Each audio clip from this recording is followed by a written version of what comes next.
Well, greetings once again, folks, and welcome to yet another My Artsy Lockdown session. And as I continue with Koda smiling, Wendy's beloved husky, and right, let's get into it, and then I shall jabber on as I go. So, what's the next sort of phase here? I'm just going to start bringing in some kind of dry brush, dryish brush stuff, with a smallish paintbrush, and I don't know which one. Yeah, I think this one. Yeah, and we'll see how it goes. Perhaps a little palette knife, but I'm trying to just work with somewhat drier paint. In other words, not too much water, well, as little as possible. So we just want to, let's just see what that's going to do. Let's just see some Baltic blue, more dark indigo, as you will, as you wish, and let's just add a touch of burnt umber to it as well, just to give it some real darkness. Okay, not right. No, I'm not mixing the two together, and just a touch of that, so that. Let's just also put these lids on as I go, because sometimes I will forget one, and then the whole pot of paint dries out, which I don't want. So I'm not going to moisten my brush just yet. I'm just going to test the waters here. I'm going to start putting in more of Koda's darker markings. That's a nice. Let's just see how this goes, eh?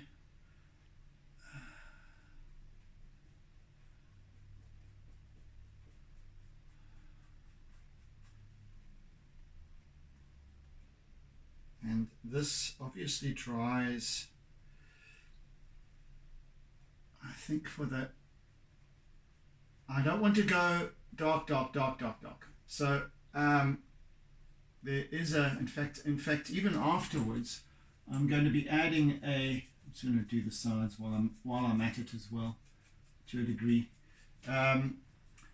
Even once further down the line, I'm going to add some flecks of very light color to go with this. There's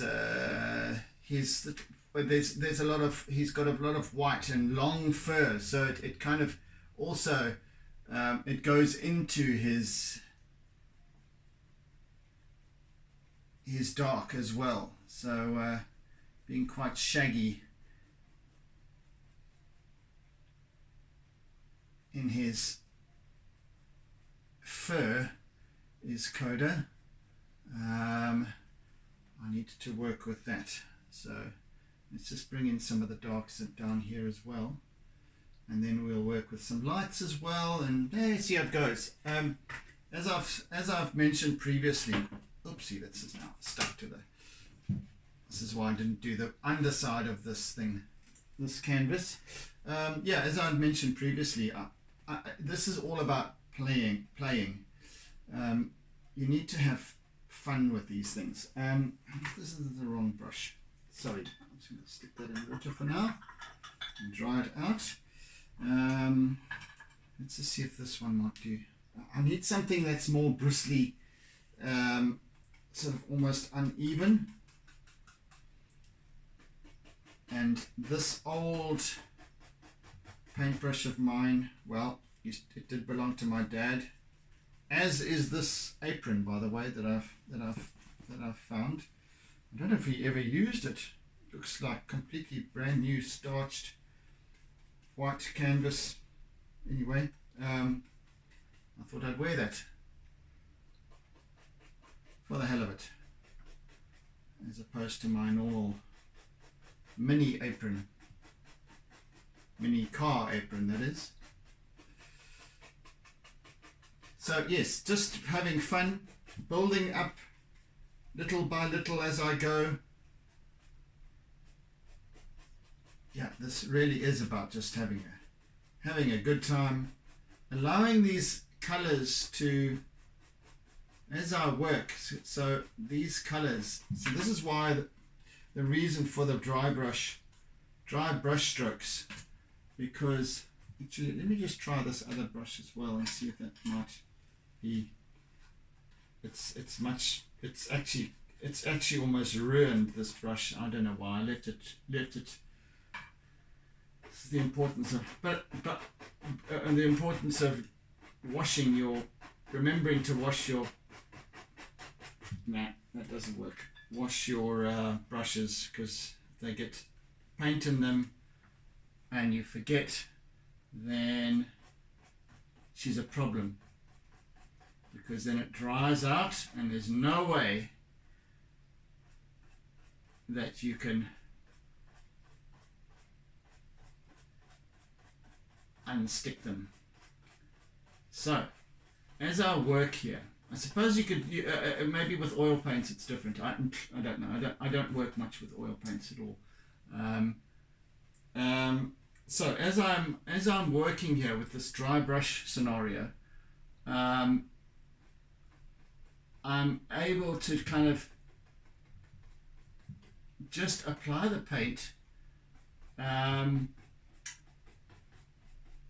it's dry. So it well, almost dry. It's like literally out the tube kind of stuff, so that all of my underlying layers can show through. And this is the whole point of establishing this gaudy first layer in the previous session, because now I can start to work over this, and I'm now putting in the main sort of contrasting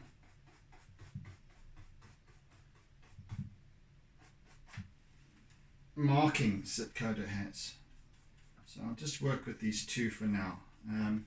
Actually, I wonder if I should just bring in a little bit of what? Perhaps a little bit of this deep yellow or yellow ochre, and perhaps a touch of something else as well. Let me just put that. Okay, I'll just put the brush in my mouth for the hell of it.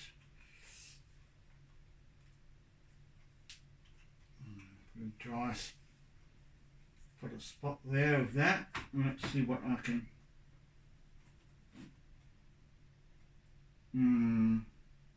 I've used my burnt umber. Let's have a little bit of this reddish, just of a light red. Just a spot of that.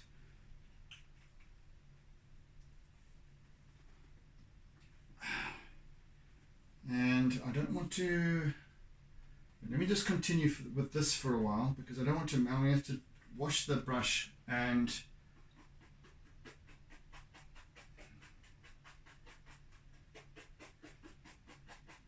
you see this Baltic blue, or even the cobalt as well, it dries quite a lot darker than when it's applied, as I'm doing here. And as it dries, I can see it already darkening, which is, one doesn't, just because Koda's fur colorings are predominantly black and white, you'll notice they're not completely black and white, and especially with fur, it changes in the light.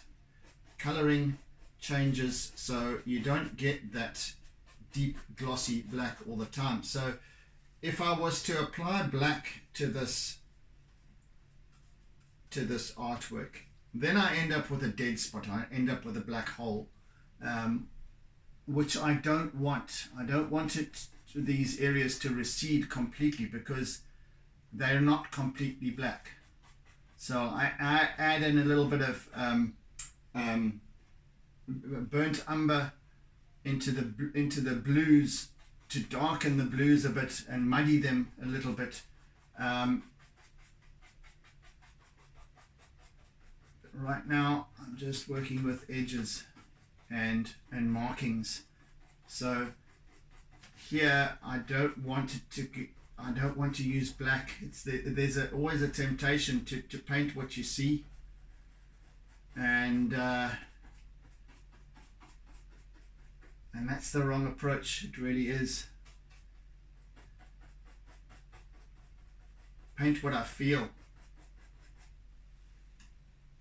Paint by imagination. I'm working from a reference image, and I have in my mind that Koda's markings are black and white, but I imagine now him sitting in the light as he is in my reference image, and really his fur catching the light. Hence the application of all of these different colors to begin with, because there is that, and it also gives you depth instead of having flat color, almost flat markings. I've got the basis of form in my applied application for the first layer, which is kind of critical as I see it. So now as I apply this Baltic blue over these previous colors, they still kind of give a little bit of a glow or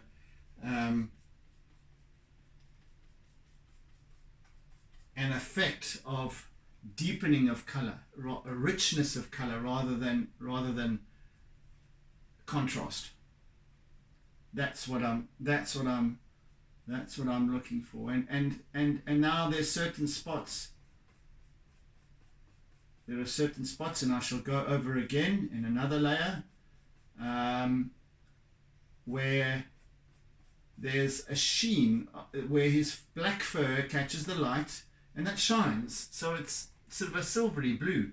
And then there's other spots where in his white fur there's kind of a rusty brown,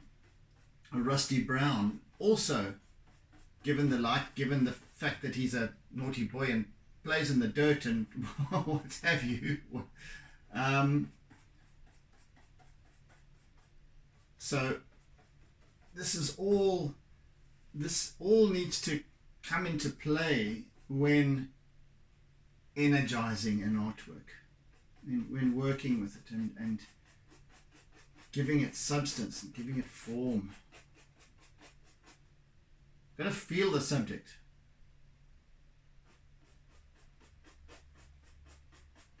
So this is the ideal brush for this because it's an old, it's actually stuffed. By rights should have thrown it away years ago. Kept it for nostalgic reasons because it belonged to my dad, and it's come into it's rattly. It's loose. It's cracked through the metal part here, but it's actually perfect for this application. So thanks, Dad.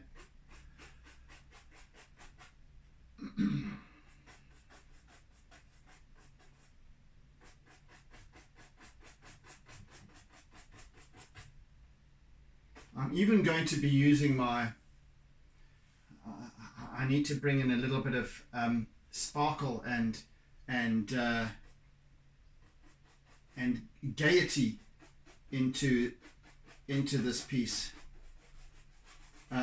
So I shall use my toothbrush to spray a little bit and maybe dribble and dot, and you just have, again, this piece is all about fun. It's not to make it abstract or anything like that, but just to enliven it up, enliven it with Koda's energy. Kind of feel that's important somehow.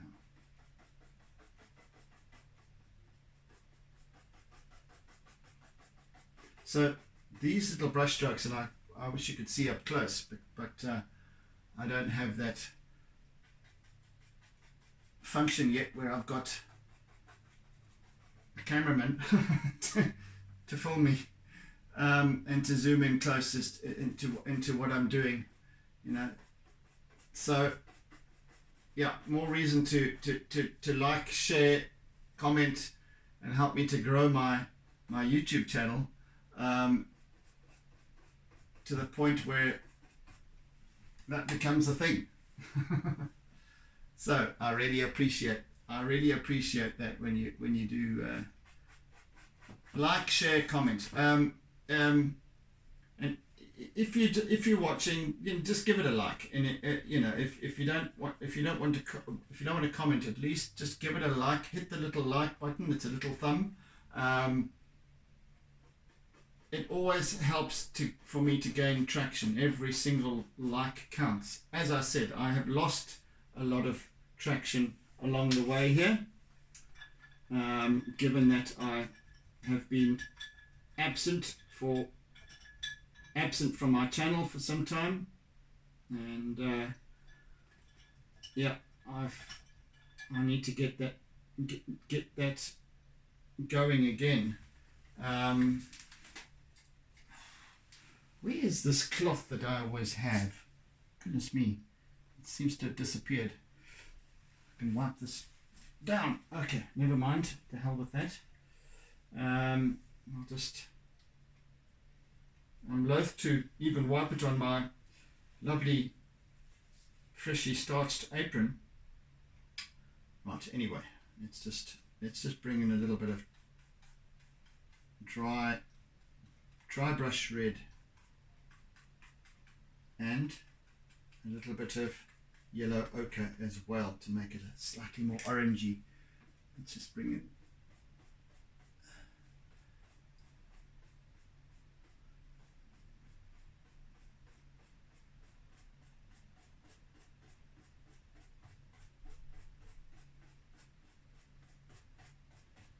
So as I work, I'm seeing the underlying colors coming through, and that's fantastic because now I can start to see the depth. You can start to see individual paint brush strokes beneath, through. That's what I need.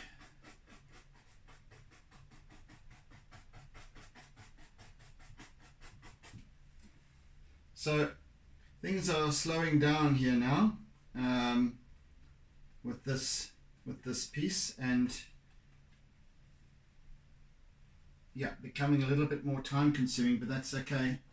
Hence the 4 sessions that I've allowed for it. Yeah, you see some nice reds coming in here as well. This can be another underlayer as well, but now just a little bit more controlled in that this dry brush scenario just gives me some nice streaks as it appears on his fur, in his fur mark, in the direction of his fur. So I'm always I'm constantly aware of that.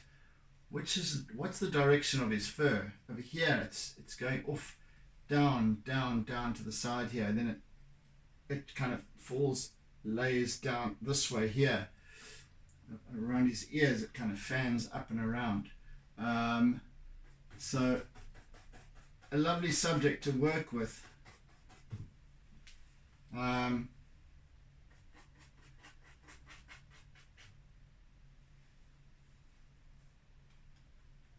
Is our Koda.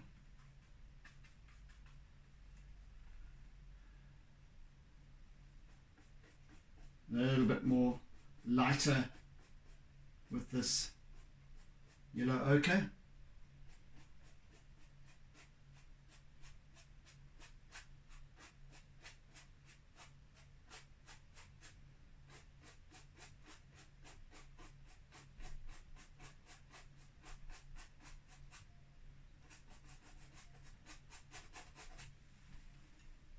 It's still not going to take much shape today, I don't think, or during this session.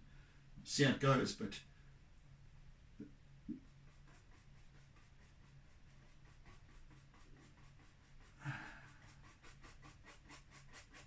see now, even through this where I'm working here, I can see other colors through it, behind it.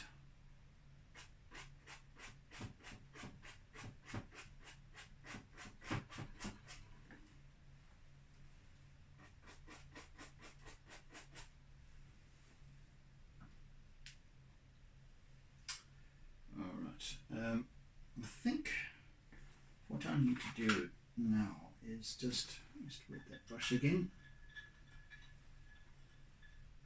Oh, there's a cloth. I can use that.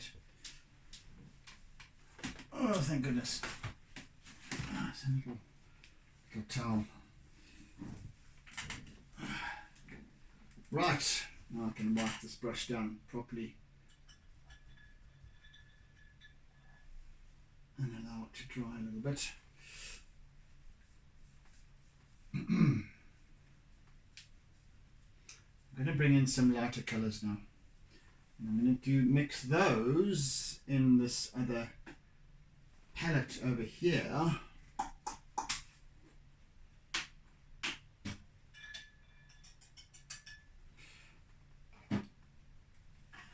Let's just wipe this off.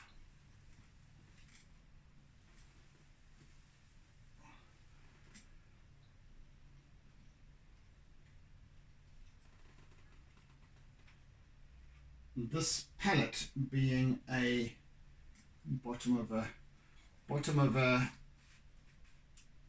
cake tin packaging thing.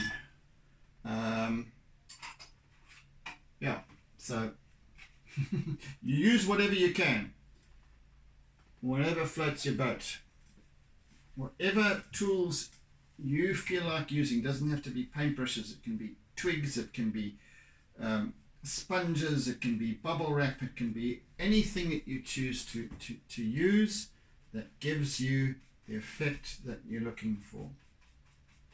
Now I'm just going to let's bring in some white. Excuse me, I can't talk with a paintbrush in my mouth, but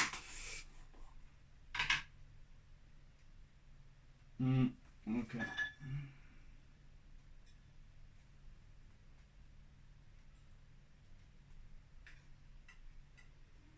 Little bit of blue as well.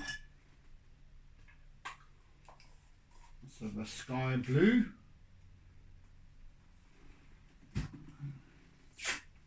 That is literally marked sky blue, so you're on the right track. Right, so I want some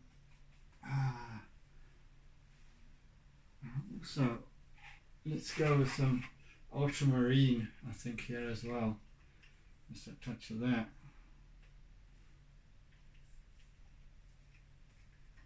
Ultramarine, excuse me, ultramarine is a delicious color. It's so, oh, you can't see, but it is so epically vibrant. It brings a luminosity of all of its own.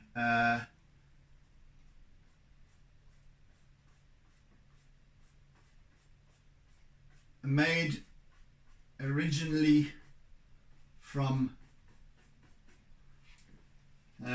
lapis lazuli, which is the stone of my ring. Lapis lazuli, I mean, talking traditionally, perhaps not anymore. Perhaps it's more artificially contrived nowadays. But pigments were always made from minerals and various things. and still are to a large degree. But ultramarine, back in the gosh, I suppose what, Byzantine era,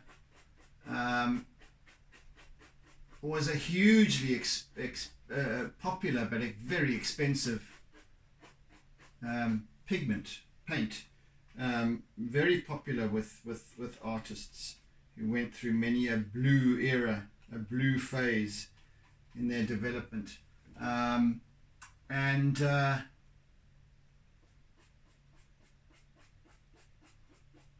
Yes, so it was made essentially from ground powdered lapis lazuli. So very expensive. I believe that it is and was predominantly found in the Afghanistan region. So I'm imagining that with all of the troubles over the decades, more recent modern decades, modern times, it's become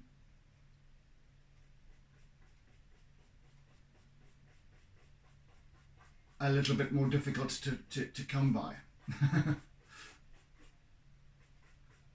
Nevertheless, I just need to work with this a little bit here.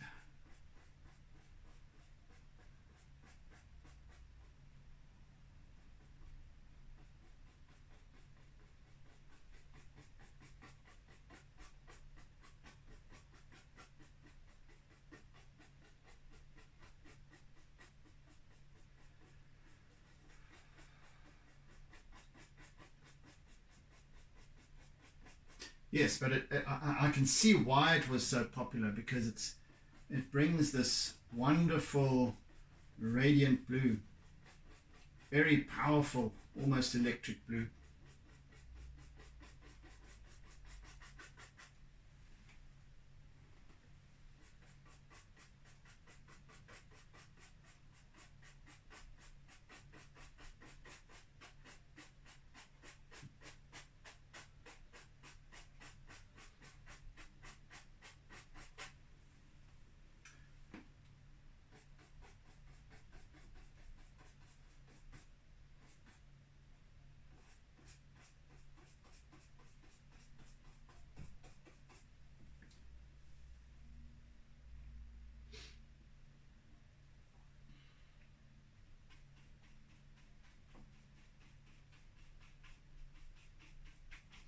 I'm actually going to put some very pale yellow where I have my whitest white areas, because I don't want, also just as much as I don't want my darks, the darkest areas to punch a hole, being too black, too dark.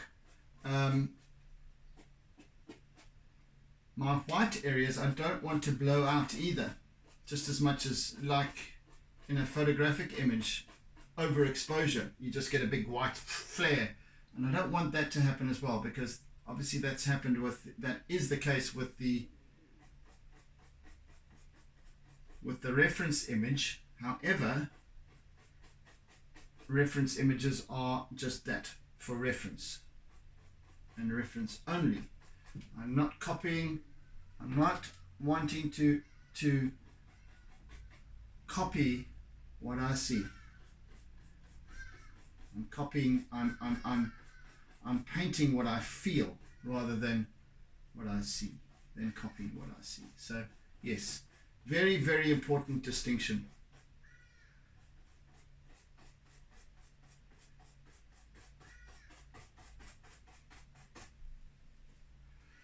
So we're now starting to get some nice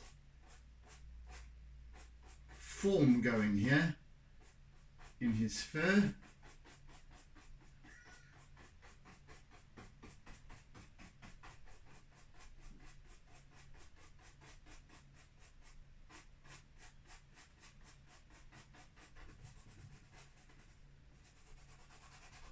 I can even rub it a little bit just to knock it back a little when I want to. In fact, I can just even lick my finger and do it there.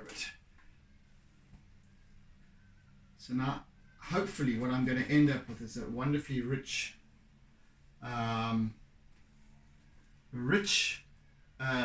portrait that's full of character. Well, that's the objective. Full of Koda's bubbly nature, and but it's the color, it's the underlying color that actually sets that. So that's why the foundation layer is so crucial. In this instance, I might do it differently and under different circumstances. But right now, let's put some. Right now, it's the important factor is to bring out that color, that exuberant nature, and also when doing that, and this was kind of one of the early lessons I learnt at tech or college, however you want to call it, in graphic design, where we learnt rudimentary painting with in acrylics. Let's just get. And I really resonated with this use of very bright undertones, undercolors.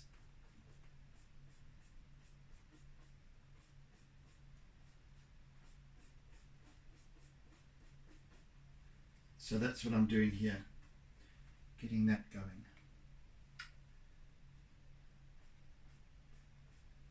And once again, where it's light, where the light shines, catches it, it's obviously warm color. So I'm using a yellow as opposed to a bright green or blue, and because I want my yellow to be my undertone, even if I use white quite extensively in these highlight white areas, these little spots,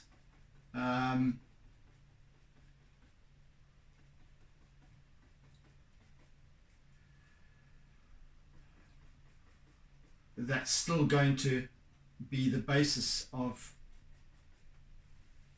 my technique. There's a bit more over here. Can you hear the monkeys outside? Up to their mischief. So, more bright colors, which is fantastic. They are needed.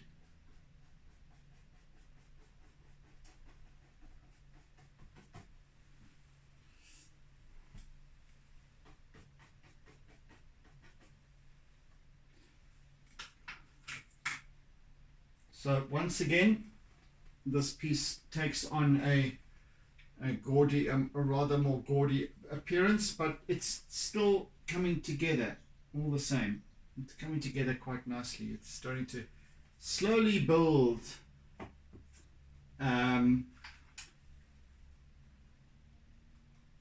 in. Sorry, I just need to focus here a little bit. Yes, the form is building, and that's what's so important.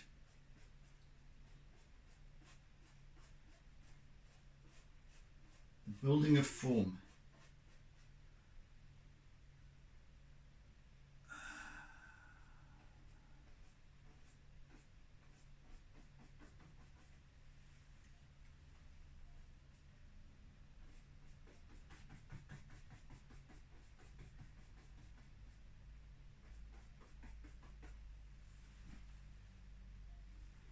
So they look like big big blotches right now, but it will all make sense eventually.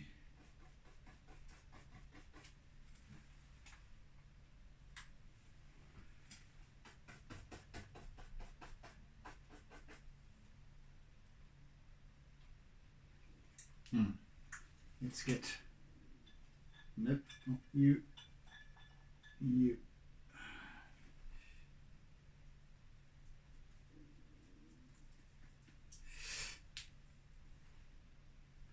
How are we doing for time? About just under 10 minutes left.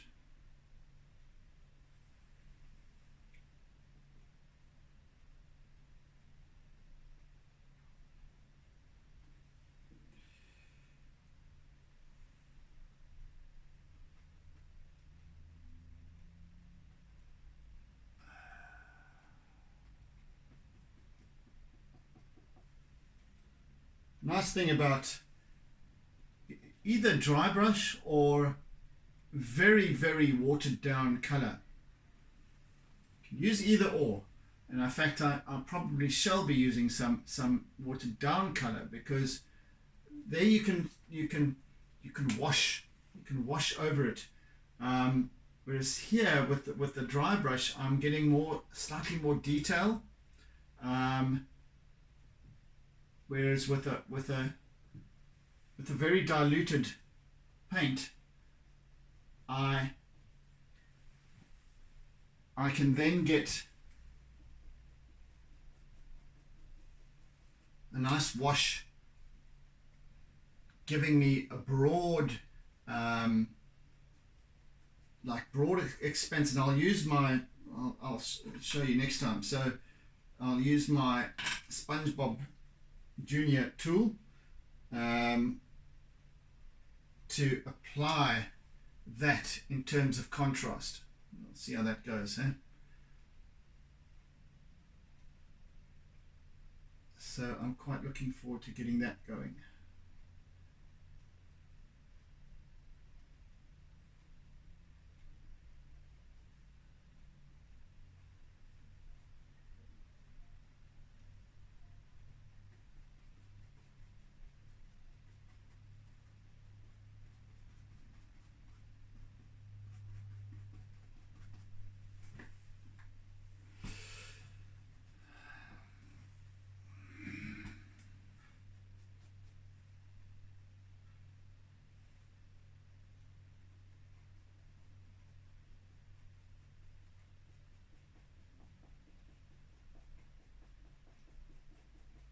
Wrong brush for this right now.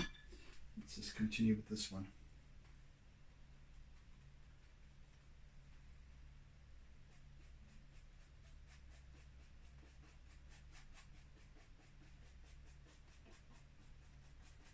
So, to kind of summarize progress here today,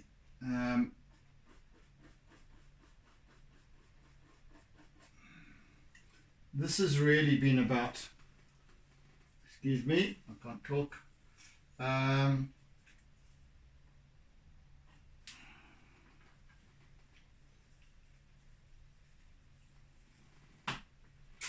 Still working with the bright colors, but bringing a little bit more form into the piece.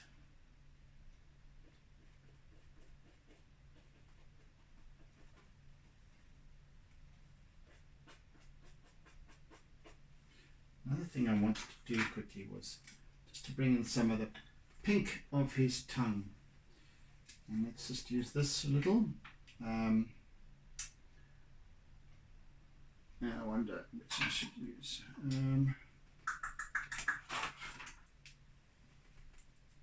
That'll do. Just again, bright as hell, but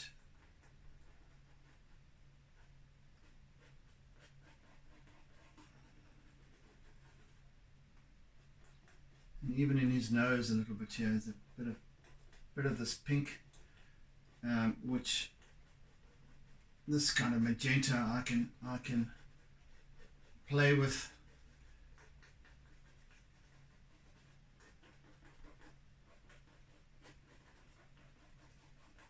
Make it lighter, more pinky. Really looks like nothing on earth at this point, but I'm happy with that, so all good. It really looks dodgy at this point, but anyway, it still looks like a kid's drawing, a grade 1 kid's drawing to boot, but nevertheless,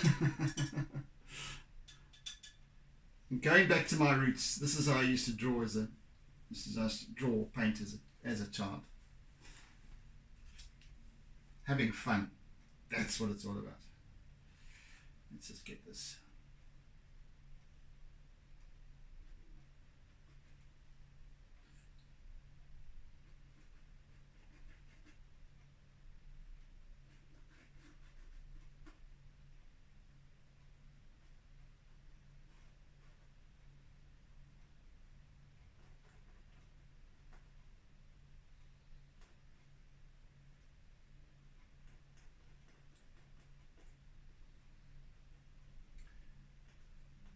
Just get some of this, the form of his nose going here, so at least it looks like something, hey?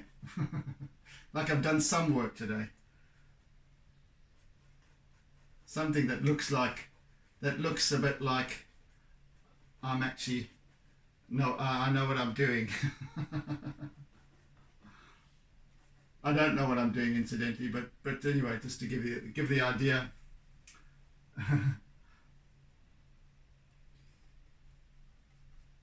You can fool some people some of the time, but as this progresses, I can't fool you all of the time. So you'll just have to trust and have faith in as I develop this piece.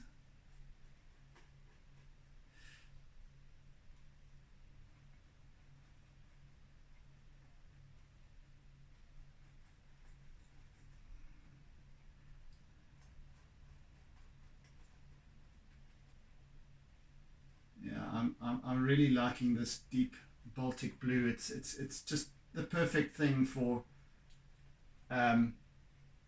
darks, without getting into adding any black in or anything like that. I'll put some rich.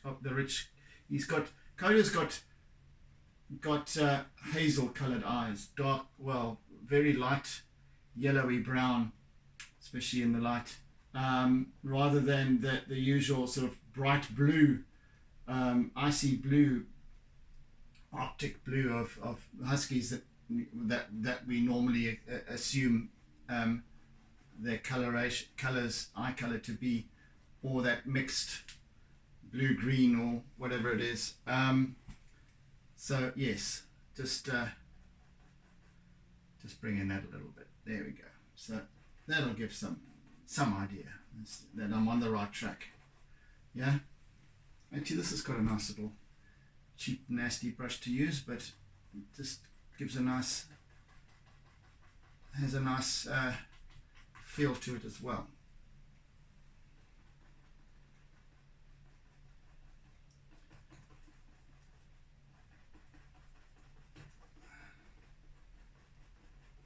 Right, I think we're about done for this day.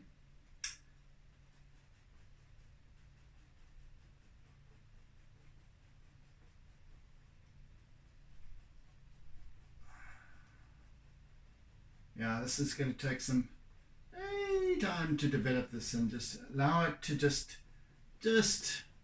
unfold in its own good time. Yes, I'm happy with this. I'm liking. I think it's going to be rather nice. Okay, so bear with me, folks.